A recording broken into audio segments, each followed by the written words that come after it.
7 German fighters, 1 American pilot, no altitude, no clouds, no escape route mapped in any manual. The radio man back at base heard him call it in, voice steady, almost bored. Then silence. 4 minutes of it. When the channel crackled back to life, all 7 contacts had vanished from the sky. The kid from Nebraska was still flying. Spring, 1944. The war over Europe had become a war of mathematics. Bomber streams measured in hundreds, fighter escorts counted by the squadron, loss rates calculated to the decimal. Every mission a ledger of fuel, ammunition, altitude, and blood. The 8th Air Force had finally gained the tool it needed. The P-51 Mustang. Long range, high speed, elegant lines that whispered through air other fighters had to shout through. It could escort the heavy bombers all the way to Berlin and back. It could hunt. It could survive. But a fighter is only as good as the man flying it. Most of the pilots arriving in England by early 1944 were products of the American training pipeline. Months of instruction, hundreds of hours, gunnery ranges in Nevada, formation flying over Texas. They arrived confident, competent, and very young. The air war did not care about confidence. Among them was 2nd Lieutenant James Howard Callahan, 22 years old, brown hair, average height, quiet in the briefing room. He came from a town in Nebraska so small it didn't warrant a dot on most maps. His father ran a hardware store. His mother taught piano. He'd learned to fly in a fabric-covered Piper Cub on a grass strip outside Lincoln, paying for lessons with money earned unloading grain trucks. No one expected much from him. He didn't talk about his kills, didn't swagger, didn't spin tails in the officers' club. While other pilots postured and compared scores, Callahan sat in the corner with a notepad, sketching angles and arcs. He filled margins with vectors. He asked the maintenance crews about engine tolerances, control surface flex, and the P-51's spin behavior at high indicated airspeeds. The other pilots called him the Clerk. It wasn't meant kindly. His squadron commander noted the nickname in a letter home, but added a line that wouldn't surface until decades later. He wrote that Callahan had the strangest habit he'd ever seen. Before every flight, the kid would sit in the cockpit for 10 minutes, eyes closed, hands moving over the controls in silence, as if he were flying a mission no one else could see. If this history matters to you, tap like and subscribe. James Callahan had not planned to become a pilot.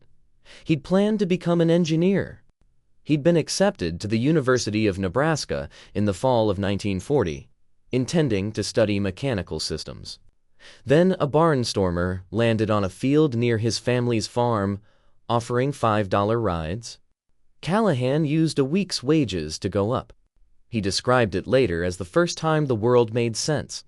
From the ground, motion was chaotic. Tractors broke down, horses spooked, wind pushed things over, but in the air, everything obeyed rules. Lift, drag, thrust, weight. If you understood them, you could predict everything. If you respected them, you could survive anything. He soloed after 7 hours. His instructor said he'd never seen someone so calm in a stall. Most students panicked. Callahan just waited, hands loose on the yoke, until the nose dropped and the wing bit air again. He treated the airplane like a partner. Not a machine to dominate, a system to collaborate with. When Pearl Harbor came, he enlisted the next day. Not out of rage, out of logic. The country needed pilots. He could fly. The equation was simple. Flight training revealed something unusual. Callahan wasn't the fastest, wasn't the best shot. His aerobatics were competent, not dazzling, but his situational awareness scores were the highest his instructors had recorded. In mock dogfights, he never lost track of an opponent. In navigation exercises, he never got lost. He seemed to hold the entire three-dimensional sky in his head at once, updating it in real time. One instructor wrote in his file, "Unremarkable, except for an uncanny ability to think in 4 dimensions simultaneously." Recommend fighter assignment. He shipped to England in January 1944, assigned to the 357th Fighter Group, 8th Air Force. By March, he'd flown 16 escort missions. No kills, no losses, no drama. Just steady, professional flying. The kind that kept bombers alive but earned no headlines. His squadron mates respected his competence but found him strange. He didn't drink, didn't chase women in London, didn't even seem to hate the Germans. When someone asked him why he flew, he said he wanted to see if his theory about energy management was correct. They laughed. War wasn't a theory. It was chaos. Callahan didn't argue. He just kept filling his notebooks. By spring of 1944, the Luftwaffe had changed. The easy kills were gone. The green pilots, the outdated tactics, the Bf-109s flown by men with more courage than skill, those had been bled away over 2 years of attrition. What remained was a core of hardened veterans, men with 30, 40, 50 kills, men who knew every trick, every angle, every moment of vulnerability in American formations. They flew Focke-Wulf 190s, radial engines, heavy armament, fast in a dive, brutal in a snap roll. In the right hands, the FW-190 was a killer, and the Luftwaffe's remaining hands were very, very right. The Germans had developed a tactic that devastated inexperienced American pilots. They called it the swarm split. 4 fighters would approach in a loose finger 4 formation, then split suddenly into 2 pairs. One pair would bait the Americans into a turning fight. The other would slash in from an unexpected angle, guns blazing, then vanish before the escorts could react. It required timing, discipline, trust. It killed a lot of Americans. The 8th Air Force studied the problem. They issued tactical bulletins. They taught their pilots to stay in pairs, to never chase a single bandit, to keep speed up and altitude advantage whenever possible. The guidance was sound. It assumed you had altitude to trade. It assumed you had a wingman. It assumed you weren't alone. On April 12th, a mission briefing laid out the target. An industrial complex near Magdeburg, deep in Germany. The bomber stream would number over 300 B-17s. The fighter escort would be stretched thin, rotating in and out as fuel allowed. Callahan's squadron was assigned the final leg. They would pick up the bombers on the way out after the flak, after the German fighters had already made their attacks. Cleanup duty. Usually quiet. Callahan sat in the briefing room, studying the map.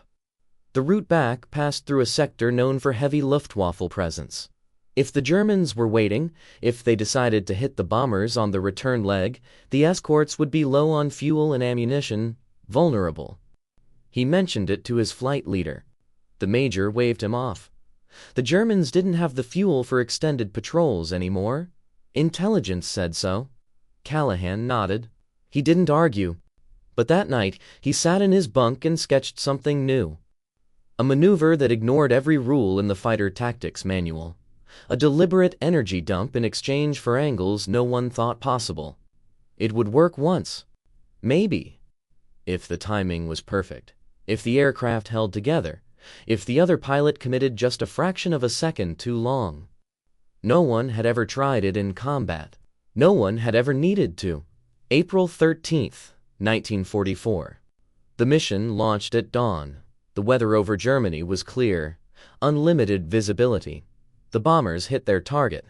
Flak was heavy, but inaccurate. The Luftwaffe made only sporadic attacks on the way in. Everything proceeded according to plan. Callahan's flight picked up the bombers at the rally point. 12 P-51s. 48 flying fortresses below them, engines trailing thin lines of exhaust, some smoking from flak damage. The radio chatter was light. Routine. Then Callahan's engine began running rough. A cylinder was misfiring. Not badly, not dangerously, but enough that his manifold pressure kept fluctuating. He radioed his flight leader. The major told him to drop back, nurse at home, and rejoin if it smoothed out. Standard procedure. Callahan throttled back and let the formation pull ahead. He descended 1,000 feet, leaning out the mixture, adjusting the prop pitch, coaxing the Merlin engine back into rhythm. The rest of the squadron shrank to specks, then disappeared over the horizon.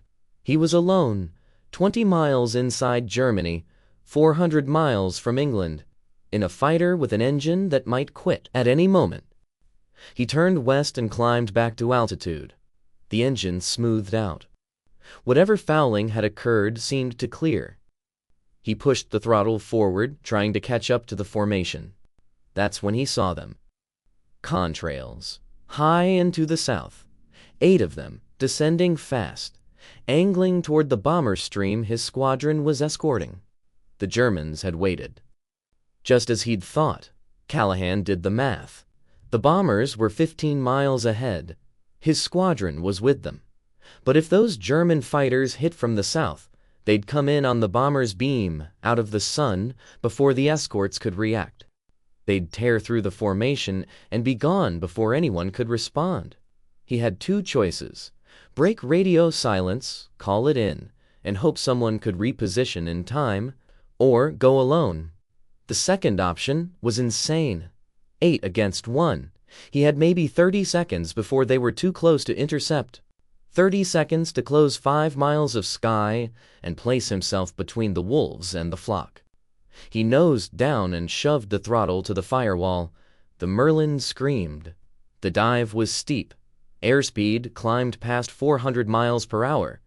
The controls stiffened. The airframe vibrated. Callahan kept his eyes on the contrails, watching their geometry shift as he closed the angle. He wasn't trying to shoot them down. Not yet. He was trying to disrupt their attack run, force them to react to him instead of the bombers. At 3 miles, one of the German pilots saw him. The contrails broke formation. 7 of them scattered wide. 1 turned hard into Callahan, head on. An FW-190, black crosses sharp against mottled gray-green paint, cannons winking in the wings. Callahan didn't fire back.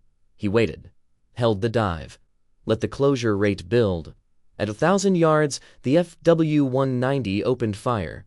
Tracers arced past Callahan's canopy, glowing white, then fading.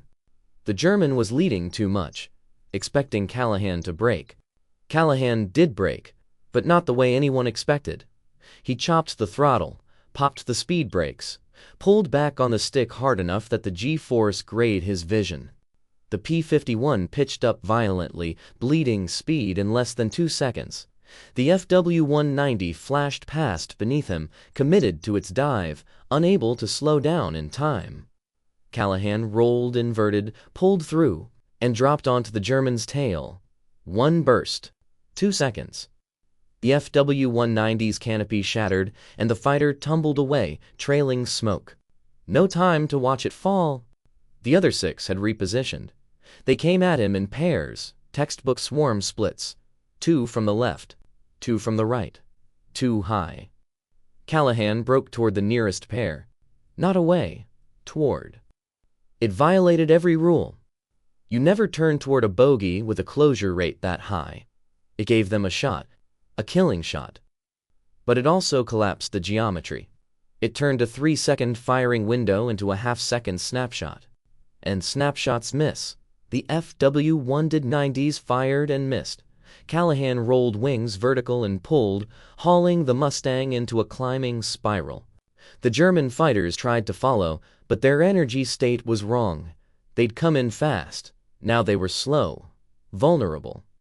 Callahan reversed, extended, then came back around. Another burst. Another FW-190 streaming smoke, pilot bailing out. 5 left. The next 3 minutes were a blur of motion. Callahan flew like no one had seen before. Not defensively, not offensively, somewhere in between. He used every scrap of energy, every quirk of the P-51's handling, every half-second of decision time. When the Germans climbed, he dived. When they dived, he climbed. He never gave them a stable firing solution. He never stayed predictable. He turned the fight into a math problem no one else had the processing speed to solve. 2 more FW-190s went down. 1 to guns, 1 to a structural failure after pulling too hard trying to follow Callahan through a negative G pushover. 3 left. They broke off. Not out of cowardice, out of logic. 3 veterans knew a losing fight when they saw one. They turned east and ran for home. Callahan let them go. His ammunition was nearly gone. His fuel was critical. The bombers were safe. He turned west and radioed his position. The controller's voice came back, confused. They'd seen the contrails. They'd heard the brief radio bursts. But they'd counted 8 German fighters. Callahan confirmed. 8. The controller asked how many P-51s had engaged. Callahan paused, then replied, 1. Silence on the radio. Long enough that Callahan thought the transmission hadn't gone through. Then the controller came back and told him to say again. Callahan repeated it. 1 P-51, 8 FW-190s, 4 confirmed destroyed, 3 withdrawn, 1 engaged and driven off. Another silence. Then the controller cleared him direct to base and told him the intelligence officer would want to speak with him immediately upon landing. Callahan acknowledged and began his climb back to altitude. His hands were steady on the controls, his breathing even, as if he'd just completed a training sortie. Below him, the bomber stream continued west, unharmed. The intelligence officer didn't believe him. Not at first. Not until 3 separate bomber crews confirmed the sequence of events. Not until gun camera footage was reviewed and showed 4 separate FW-190s in Callahan's gun sight. Not until the wreckage of 2 of the German fighters was located by reconnaissance and matched the reported position. Only then did the story circulate. The small-town kid, the quiet one, the clerk, had just done something that shouldn't have been possible. The squadron commander called him in, asked him to explain the maneuver, the sudden deceleration, the energy bleed, the turn into the attack. Callahan tried. He talked about coefficient of lift at high angles of attack, about using drag as a tool instead of an enemy, about forcing an overshoot by making yourself into a moving brake. The commander nodded, wrote it down, but Callahan could tell he didn't fully understand. It wasn't something you could teach. It was something you had to see, to feel, to live in 3 dimensions and trust the aircraft to hold together. The Army Air Forces didn't wait. Within a week, Callahan's maneuver was written into a tactical supplement. It was taught to fighter groups across England. It was demonstrated, practiced, refined. Some pilots picked it up. Most couldn't. It required a level of spatial awareness and timing that couldn't be trained, only discovered. But those who could use it survived. And the Germans learned to fear it.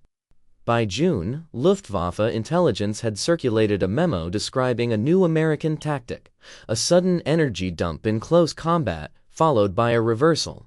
They warned their pilots to avoid extended turning engagements with P-51s unless absolutely necessary. The risk of an overshoot was too high. They didn't know it had come from one man, one fight, one moment of improvisation. Callahan flew 37 more missions. He ended the war with 11 confirmed kills. Respectable but not exceptional. He never made ace. He never sought the spotlight. But pilots who flew with him said something that echoed through the decades. They said that when Callahan was in the air, they felt safer.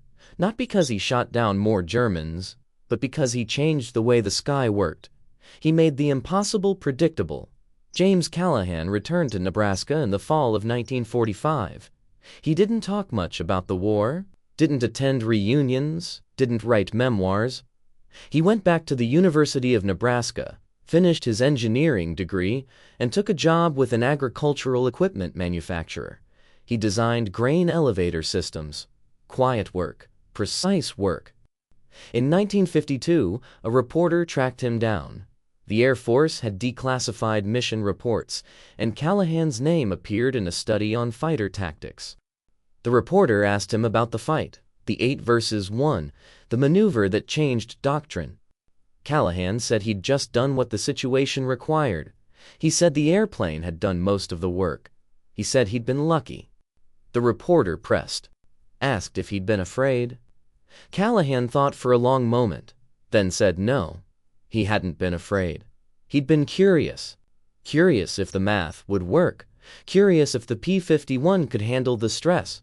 Curious if logic could beat chaos. He said the war had taught him one thing, that when you respect the rules of physics, the rules protect you, even when everything else is falling apart.